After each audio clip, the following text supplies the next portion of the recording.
My parents blocked me, cut off my rent, and let me couch surf after I admitted I lied about getting into Harvard. When I asked my mom why she never helped me, when my grades started slipping, she looked away and said, "We gave you everything. You threw it all away." I walked out. That was a year ago. Yesterday, they were quietly sobbing alone. I was 15 when I started living a double life. I grew up as a gifted child. I got perfect grades in school without even trying, quickly caught onto social cues and had somewhat of a photographic memory. But when I got to 10th grade, my luck ran short.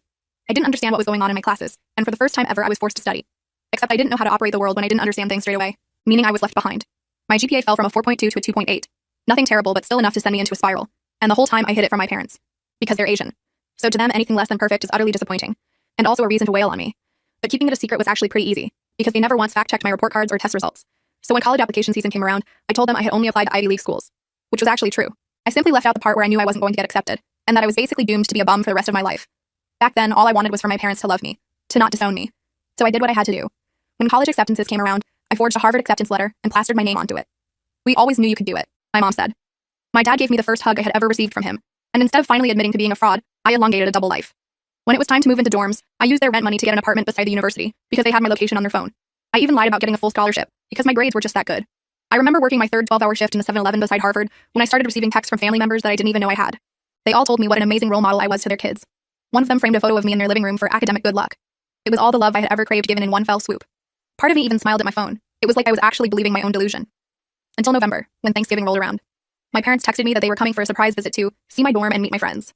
My head immediately started spinning with possibility, and I planned on doing everything but cave. So I downloaded Hinge and started asking every guy I matched with if I could host a Thanksgiving meal in their dorm in exchange for a good time. Unfortunately, none of them took me up on my offer. So I did the unthinkable. I drove home. I figured it would be best to break the news in person. That maybe it would help to somehow lessen the blow. But as soon as I opened the door, tears came to my eyes. Because they were literally draped head to toe in Harvard merchandise. And when I went inside, I saw the couch had a Harvard custom-made blanket, along with Harvard pillows, and the table even had a Harvard tablecloth. I stood there speechless, and that's when my dad gave me a hug again. But I couldn't take it anymore. I'm not in Harvard, I didn't get into any university. I opened the notes app on my phone and showed them the list of lies I had written out, the ones I had spent years trying to upkeep. My dad peeled himself off of me. My mom's face turned green. Next thing I knew, my dad's hand met my face. It was so hard I fell to the Harvard-themed floor. I'm sorry, I repeated while rocking back and forth. My mom threw my phone at my head. Back then, I really thought I deserved the treatment they gave me. That night, I drove back to my apartment. Obviously, they had pulled out on the rent, which meant I only had a week before I get booted out. Long story short, I ended up moving back to my local area and couch surfing. My entire family had blocked me, including my siblings. I got a new job, and a year later, I saved up enough to attend a community college.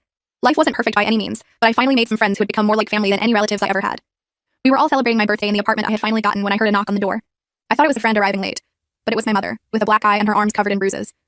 "Your father did this," she whispered before beginning to cry. I walked her to my car and told her to wait until I got my friends to leave. I went back inside and tried to act normal. My hands were shaking so bad I could barely hold my drink. My friend Tara noticed something was up right away. She's always been super perceptive like that.